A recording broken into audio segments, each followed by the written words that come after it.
Hello and welcome back to my channel. This is Dr. Mommy Budgets and I am Amanda. Here on this channel we talk about anything related to finances, from saving money to spending money, saving for the long term, the short term, and investing, real estate, anything that has something to do with finances and ultimately getting to financial freedom. So today I am here to go over my week 3 budget recap, as you see in the description below. So we're going to keep this video short and try and get through these numbers. In a budget recap, I typically talk about any items or transactions or expenses that I did not project. Okay? So that is pretty much what we are going to do. And at the end of this video, I will do a mortgage update on my mortgage balance to let you know how that's going as well. So if you are interested in this sort of content, then please stick around for the remainder of the video. All right, you're going to see me looking down. However, this information is going to be up on the screen so you can follow along with me. All right, as you can see, it should be populated on your screen right now. We have our week 3 budget projection, budget recap from February the 18th through February the 24th, 2022. With my budget recaps, I go from that previous Friday and have the discussions of items that I didn't project up until the following Thursday. I get paid every single Friday, so I do a budget projection every single week, and I do a budget recap every single week because I like to look at my numbers every single week to see what's going on and to see if I need to move some monies around, pull some money out of accounts, put them into the accounts, if what I'm spending, what I should not be spending, what I should be spending, all of that. That's why I look at it every single week.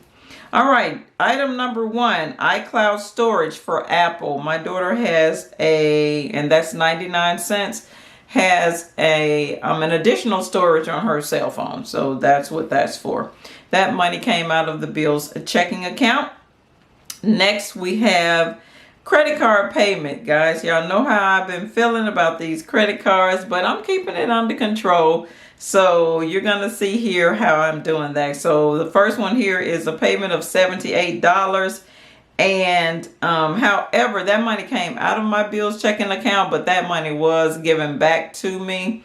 So I'm not sure. Oh yeah, I know what that was. That was a cleaner's purchase. I went and picked up some clothes from the cleaners. So that's what that's for. And I also, as you can see, I have little notes out beside each one of my transactions, and they are for me so that I can remember what actually took place with each one of these transactions. And also from a historical standpoint, I'll be able to go back and look over these numbers and see just, how my spending was for a particular time frame. All right, number 3 is a vending purchase. I did get some snacks out of a vending machine for $2.85. That money came out of the Bill's checking account. Then we had a reliable heating and air repair. So what was it? The guy came out and he did a few tests. He checked to make sure that my motherboard or heating board or furnace controlling board was still performing, and that was true. It was. However, when he would send the signal to the board for the coils to heat up, which will in turn make the air blow out hot, that was not happening. So what we found out is the igniter was bad. And the igniter plus the service charge of coming out on the weekend, all of that came out to $289.99. That money came out of the Bill's checking account. However, I was only responsible for $139 of that fee, in which I was also assisted by my lovely significant other with a portion of that.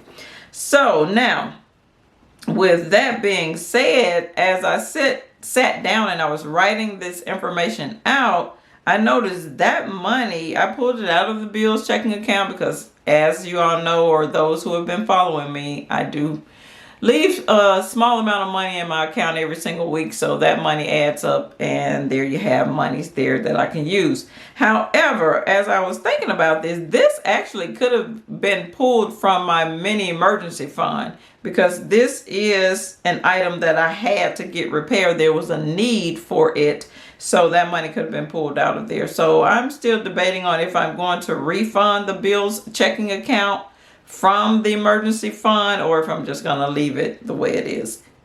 More on that, so stay tuned.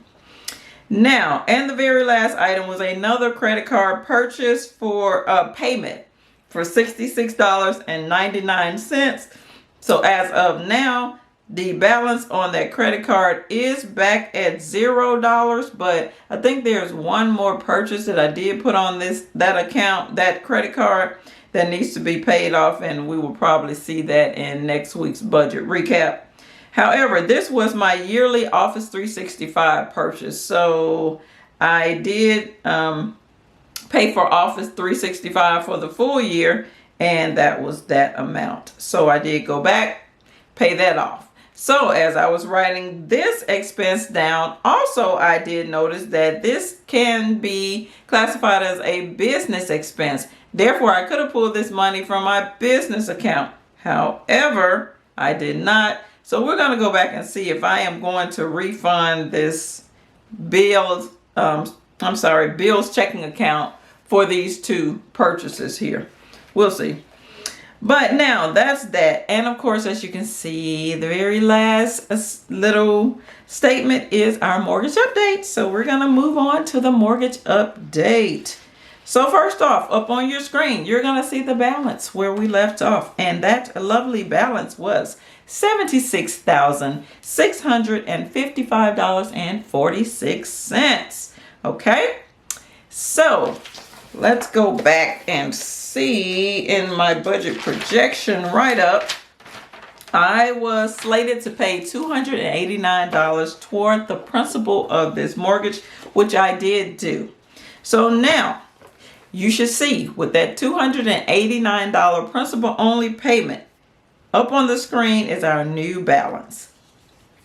So our new balance is $76,366.46. So with that $289 principal only payment, that is what our new balance was able to be. And as you can see, that allowed me to highlight off 2 additional lines. Therefore, we were able to decrease our length of our mortgage by 2 months. So yeah, I was able to highlight lines 122 and 123. So we are moving along, guys. So that's really all I have for this video today. I wanted to try and keep it short, but I also want to make sure that I cover everything I needed to in this budget recap, which I did. So I would love it if you would subscribe to my channel. Leave me a comment below and let me know what you're doing with your money. How do you actually, well, first off, do you even do a budget recap? If so, how do you do it? Let me know if you have a YouTube channel so I can hop over there and see what you're doing with your money, and maybe I'll be able to grab some pieces of nuggets of information from what you're doing. So yeah, just let me know. And also, that's all I really have for this video. So this is Dr. Mommy Budgets, where we dream big but start small around here. I will see you in the next video. Peace.